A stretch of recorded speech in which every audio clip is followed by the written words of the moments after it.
E aproveitando que nós estamos falando desses ataques, eles impactam muito os espaços aéreos daquela região. O espaço aéreo de Israel está fechado, assim como o do Irã. E Israel menciona que dominou por completo esse espaço aéreo. O quanto isso, de fato, impacta, seja a logística, seja o transporte, os passageiros, porque a gente viu, por exemplo, uma comitiva de prefeitos brasileiros ficando presa em Israel e agora com uma operação que foi concluída nesta segunda-feira com o encaminhamento dessas pessoas até a Jordânia.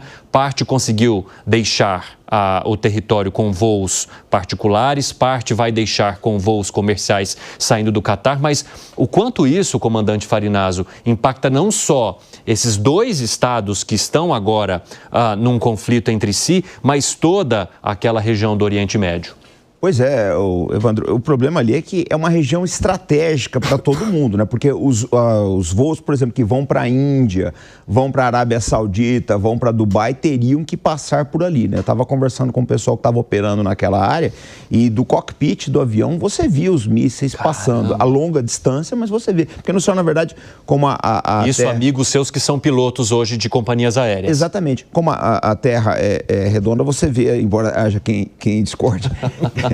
Você vê uma distância grande, os mísseis passando. Então, na verdade, não é um problema que afete única e exclusivamente Israel e o Irã, né? Afeta os outros países também. E essas rotas, são rotas... Você vê, Dubai é um grande hub aeronáutico, né, para ir em direção à Índia, em direção à China, etc. Então, altera a vida de todo mundo. Ou seja, esses países que não estão envolvidos, eles estão também totalmente, digamos, apreensivos de que os seus espaços aéreos sejam impactados a ponto de também se impedir que as viagens passem por ali, comandante? Sim, mas e o prejuízo para as Por exemplo, a Arábia Saudita também. E etc. Você para pensar o seguinte, quando uma aeronave ela faz um desvio, ela sai ali, evita o espaço aéreo de Israel, evita espaço aéreo, eu não sei se o Iraque está fechado também, né? O Iraque e Síria estão fechados. Mas isso são toneladas de combustível a mais que você vai gastar, você vai mexer no schedule das aeronaves, elas vão chegar com mais tempo, né? Então, impacta a vida de todo mundo. Quer dizer, numa situação ainda que nós estamos nos primeiros embates ainda, a gente está vendo todo esse atropelo, né? Graças a Deus aí nossos prefeitos estão voltando aí em segurança. Mas você imagina se, por exemplo, se houver uma interrupção do tráfego marítimo, tráfego petrolífero em Hormuz, o problema que a gente vai ter. Então, é um mundo interconectado e que acaba afetando a vida de todo mundo, né? Você pega, por exemplo, tem muitos brasileiros que têm parentes, têm familiares em Israel. E as pessoas ficam apreensivas pelas vidas dos brasileiros que estão lá. Então, é realmente muito difícil tudo isso. E eu aproveito esse exemplo da comitiva de prefeitos que acabou ficando ali em Israel diante dessa situação para falar de diplomacia. Porque muito tem se questionado sobre o posicionamento do Brasil nessa escalada de conflito. O ministro das Relações Exteriores, Mauro Vieira, mencionou que as autoridades brasileiras tinham avisado a essa comitiva e a outros brasileiros que pretendiam participar de eventos, porque, se não me engano, segundo as informações que a gente recebeu hoje do Senado, havia também uma comitiva de pessoas que participaria de um desfile LGBTQIAPN+, lá em Israel, e que também foi impactada por essa situação. Que o governo havia avisado essas pessoas de que não se recomendava viajar para aquela região nesse momento por conta da possibilidade da escalada de tensão, seja envolvendo os países que estão ao redor, seja entre Israel e Irã, e que mesmo assim essa comitiva decidiu participar desse encontro, dessa feira de tecnologia que aconteceria lá em Israel. Agora, essa comitiva sai, mas há uma crítica feita pela comissão do Senado que lida com esses assuntos, pela Comissão Parlamentar Brasil-Israel, de que as autoridades brasileiras, diante da falta de identificação que se tem entre o presidente Lula e as autoridades israelenses ou o primeiro-ministro Benjamin Netanyahu, de que as autoridades brasileiras ficaram inertes, não olharam para os seus cidadãos que estavam sendo impactados por esse conflito lá. Inclusive, eles pretendem acionar agora o Itamaraty, o ministro das Relações Exteriores, para ouvir explicações sobre essa história. Professor Alexandre Pires, como é que o senhor avalia o posicionamento do Brasil nesse momento e o que esperar também de qualquer tipo de posicionamento diante desse desencontro ideológico e de outras histórias que já aconteceram entre o presidente Lula e o primeiro-ministro Benjamin Netanyahu? Com relação à posição do Itamaraty, a letargia não surpreende, né? Ou seja, o Itamaraty, enquanto um órgão de alta competência, já perdeu esse status há muito tempo. O senhor entende dessa forma? Tem falhado recorrentemente, não tem focado tanto na proteção dos cidadãos, tem demorado, né? Tem respondido de modo reativo.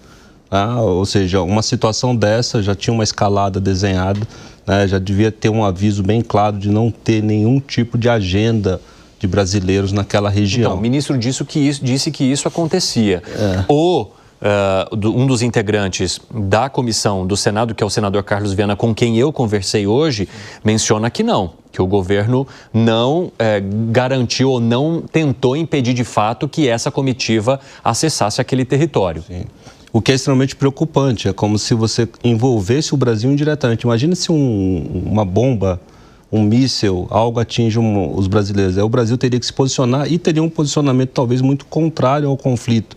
E aí isso iria no rumo que o Brasil tem tomado na fala, né? Ou seja, o que o Brasil é historicamente? Ele é neutro em relação à comunidade árabe e à comunidade israelense, historicamente. Mas nos últimos anos, sobretudo quando há uma mudança de governo e o governo do Partido dos Trabalhadores está no poder, ele tem sido muito crítico, né? Inclusive muitas vezes sendo acusado, né, pela comunidade de um antissemitismo disfarçado. Isso é extremamente preocupante. Essa nunca foi a posição histórica do Brasil, o Estado, né? Mas a posição de governo tem levado, sim, essa preocupação. Inclusive, a fala, né, acho que, se não me engano, da semana passada do presidente Lula foi extremamente desastrosa. Inclusive, por um governo que começou querendo ser mediador internacional. Praticamente o Brasil se colocou fora, né, com a fala indicando genocídios e outras coisas por parte de Israel, se coloca fora de uma mesa de negociação que o Brasil, inclusive, poderia servir muito bem por ter uma comunidade árabe e uma comunidade judaica muito grande aqui, né? Então, o Brasil mudou demais nos últimos 20 anos. Fala, Struviec, que foi? Complementar o que o professor Alexandre falou, historicamente, o Brasil sempre foi muito respeitado. Inclusive, quando eu mencionei da sessão da ONU, que fez a partilha, né, em 2 países, quem presidiu essa sessão foi um diplomata brasileiro, na época, em 1947, Oswaldo Aranha. Então, o Brasil foi, de certa forma, a parteira do Estado de Israel. Porém, isso tem ido por água abaixo nos últimos anos. O Brasil hoje, o governo atual, tem uma visão muito ideológica de um sul global, a ideia de se opor aos Estados Unidos a qualquer custo.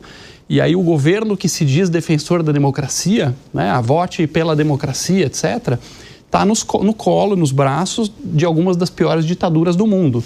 Passando pano para a ditadura da Venezuela, o Maduro, passando pano, participando da posse do presidente do Irã. Temos a foto lá do nosso vice-presidente Alckmin, lado a lado com os líderes terroristas, uma foto ficou famosa, indo em desfile militar na Rússia. O Lula teve agora em Moscou, com 27 ditadores, nenhum chefe de Estado democrático, só ditador, e o Putin e o Lula lá.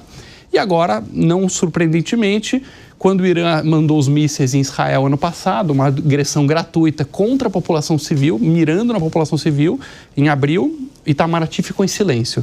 Fez uma declaração genérica, queremos acalmar aqui. Outubro, mísseis balísticos do Irã contra Tel Aviv, Itamaraty em silêncio. E agora, quando Israel faz esse ato para destruir o programa nuclear, um ato cirúrgico voltado para armas atômicas, o Lula e o Itamaraty se apressam em condenar Israel. Então, assim, nenhuma palavra sobre ditadura, nenhuma palavra sobre espancamento de mulheres que acontece em Teherã.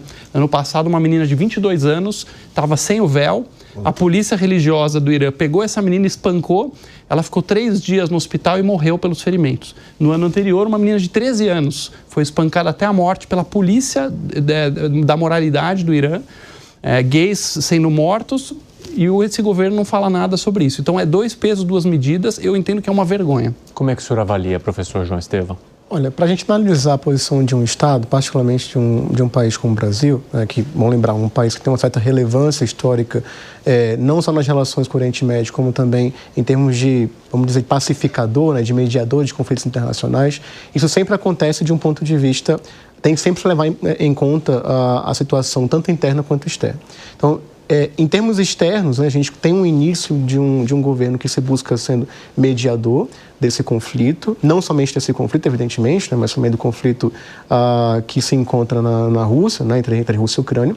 Só que, dado esse processo de polarização constante na ordem internacional e de um aumento, um acirramento nas relações entre as partes envolvidas, além disso, né, o próprio processo de desmantelamento, de incapacidade das instituições internacionais, que é a arena-chave que o Brasil sempre busca ocupar para poder incentivar processos de paz, diálogos de paz. Historicamente falando, com o desmantelamento dessas instituições, acaba que o país não consegue ter esse tipo de medidas, esse tipo de postura. Ao mesmo tempo, com esse desgaste, né, que a gente tinha comentado anteriormente, da postura do Netanyahu, do governo israelense, isso tem gerado uma pressão internacional, inclusive de países, né, de potências ocidentais, e fora movimentos internacionais, né, organizações internacionais, a própria ONU também, né, se colocando criticando algumas posturas que Israel tem tido ao longo do conflito. Então, conforme isso vai avançando, existem também pressões internas e externas sobre o governo brasileiro que faz com que ele seja cada vez mais crítico em relação às medidas que Israel tem construído, tem agido, tanto em relação a Gaza e também agora em relação ao Irã. Tem um outro ponto importante também, né? A gente está vendo uma postura de política externa do governo Lula, que de fato é muito parecida com aquela postura adotada durante os anos 2000, mas num cenário internacional extremamente diferente. Pois é. Então, por exemplo, havia também um esforço de aproximação com relação ao Irã, como foi no caso de 2009, 2010, com o acordo tecido com a Turquia. Entretanto, hoje, ter essa postura é um pouco mais complicado, no mínimo, né? Entretanto, isso ainda é uma postura que o governo tem se colocado e que, novamente, né, não é uma postura meramente ideológica, é uma postura que corresponde a interesses históricos, não só do partido, mas também, historicamente, do próprio Estado brasileiro, né? É bom a gente lembrar, por exemplo, que mesmo em momentos em que o Brasil, tecnicamente, se alinharia com países ocidentais, né, como foi o caso pós-guerra dos 6 dias, a postura do governo brasileiro foi, inclusive, dessa aproximação com a comunidade árabe, né, durante os anos 70 e 80, a fim de poder corresponder aos seus interesses estratégicos. A mesma coisa a gente pode ver também um pouco nessa busca, né, do governo de caminhar rumo a uma modificação na ordem multipolar, na ordem internacional. O problema é o momento que isso está acontecendo, isso que é o momento em que você tem uma radicalização da disputa entre grandes potências, no primeiro plano.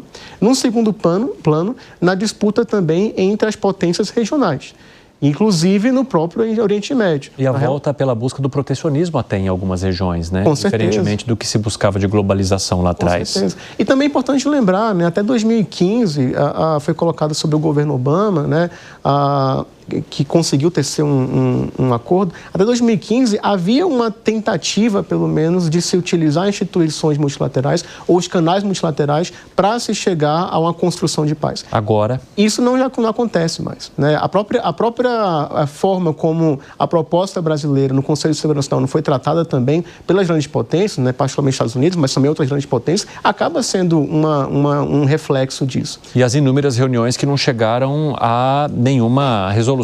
Exatamente. Então, a gente está vendo uma fragmentação da ordem internacional que, infelizmente, né, impede que países que têm um grande potencial de diálogo, né, como o caso do Brasil, de ocupar esses espaços como mediador de conflitos, pelo menos como propositores de resolução de disputas, e cada vez mais a gente vê uma escalada de tensões em vários focos regionais, seja no Pacífico, seja no caso no Oriente Médio, e, né, consequentemente, a gente também vê uma mudança na própria relação do Brasil com esses atores, né? Felberg, como é que você avalia os desafios diplomáticos agora?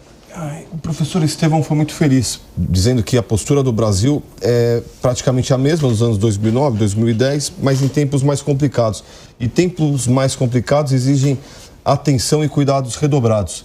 E o que a gente vê, como meus antecessores colocaram, é uma desídia da diplomacia brasileira, é tratar as coisas com 2 pesos, 2 medidas. Enquanto Israel se defende ou ataca preventivamente, ou ataca que seja, é uma condenação com requintes de crueldade, chegando a querer comparar até com o nazismo. Ano passado, até o presidente do Congresso fez uma reprimenda ao presidente da República de usar termos comparando o nazismo com exercício de defesa. É muito cruel para quem sofreu isso.